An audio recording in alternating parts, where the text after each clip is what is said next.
Hey, what's up everybody? I'm Shamariel. Thank you for taking time out of your day to watch this video. This video is for those of you who are in TV news and you're looking to switch into communications, media relations, public relations, all of those relations. And you're wondering, how do you do it? Where do I start? What do I do?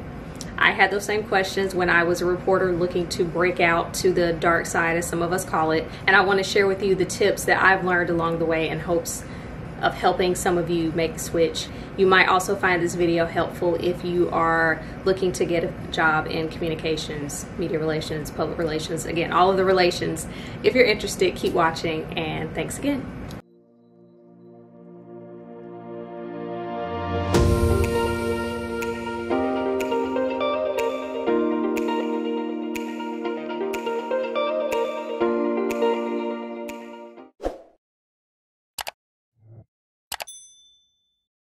My first tip is to network, especially if you're a reporter. You're out in the field talking to the people who can help you get in the business. You know what I'm saying? You're talking to the PIOs and the PR people, the media relations people. Get a good relationship going with them so when it comes time for you to leave, you can, oh hey, so-and-so, you remember me from insert name of TV station. I'm looking to switch fields and I was just wondering if you had any recommendations you might give to me, you know, that type of thing. So basically network, get in good with the people who are in positions that you're trying to get at, especially if they are in the field that you're trying to get in, because there's a myriad of options once you leave TV news in terms of you can do PR at a PR agency, you could do it for a school district, you could do it for a college, you could do it for a hospital, you could do it for a police station, you know what I'm saying? So if you know what fields you want to transition into once you leave TV news, be sure to get in good with the people who do what it is you're trying to do so that they can look out for you. My second tip would be to join clubs. So NSPRA, of course I can't think of what it stands for off the top of my head. I know it's National Society for Public Relations or something, like whatever it is, I'm going to put it here. So NSPRA is a good one. GSPRA is what we have here in Georgia. It basically is a local version of GSPRA. So ColorCom is another good one. They're Facebook groups just full of like-minded people who are already in the field or might know somebody who is in the field. Again, it's a branch off the networking tree. So join those groups of people who can kind of help you along the way. Basically NSPRA and GSPRA and the like are like NABJ, you know what I'm saying, but for PR people. So get in those groups for that group. I talk with my hands a lot. My third tip would be to have a communications professional look over your resume. I suggest that because they know the type of lingo, or should know or be learning the type of lingo that will stand out on a resume. They should know how a reporter or a producer or whatever field in TV news you're in will translate into what it is you're trying to do. And they may say, oh, you did video, you're a one-man band. That could come in handy in this particular job because they're actually looking for somebody to do interviews or to do this, or you know, media coaching, anything like that. So I think it would be helpful to have somebody who's in that field look over your resume to be able to show you ways that you can highlight your transferable skills. Also, if you find someone who does what it is you're trying to do on LinkedIn, see what they have listed as their job description, and then that way you may be able to tweak, again, what you do into what could be an asset for where you're trying to go. Get your writing samples together. They are going to ask for writing samples. This shouldn't be a problem if you are a reporter or if you are a producer, because that's what you do. So get those things together, get those stories together, because again, they are going to want to see them, because a good chunk of the job once you switch careers, again, PR, media relations, etc., is writing. So they're going to want to know what kind of writer you are, what kind of stories have you written, the different type of audiences that you've shared these stories with. So gather those good stories. I'd say have at least 5, 3 minimum, 5 max. So get your writing stories to get, or your writing samples together.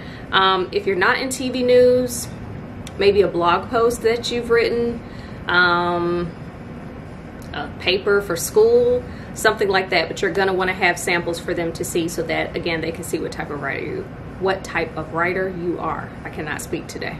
Save and review old statements. This is especially applicable to those of you in a newsroom. Go find the statements from the police stations, from the Lowe's, from the hospital, from the police station. I think I already said that. From the school districts. Just the different type of industries that they are, to see what people are saying and how they are saying it. This could be good examples to have in the event you may have a similar situation and you might be like, how did they handle this? How did they word it? You know, that type of thing. Kind of like a study guide. So it's just good to have good statements and good press release examples on hand. Next up, be prepared for a writing test. I promise you, they're going to want to give you a writing test, just like they're going to want to see your writing samples. The gotcha with that is there's no right way to apply for a writing test, in my opinion. And I say that because I have had a lot of interviews over the years, and every single writing test I've had with every single different company is different. Sometimes they want you to write a mock press release. Sometimes they want you to write a media advisory. Sometimes they want you to write a blog post. Sometimes they give you a grammar check. Sometimes, what else did I have to do? My advice to prepare for it would be to brush up on your grammar. What else? Brush up on just writing press releases. Make sure you hit the who, what, where, when, why. I would also suggest writing a mock media pitch. I've been on a job where they were like, here's the information. How would you pitch this to your local TV station? How would you pitch this to the local radio station, etc.? So just be prepared for a potential grammar test, media advisory, press release, blog posts.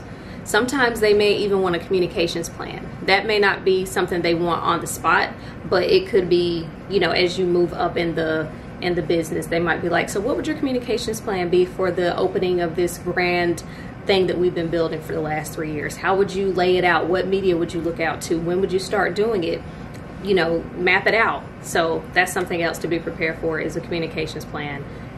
Again, you just never really know what they're going to ask you, and it varies based off each company. But you can't say I didn't tell you to not be prepared. Or you can't say I didn't tell you to not be prepared. That's right.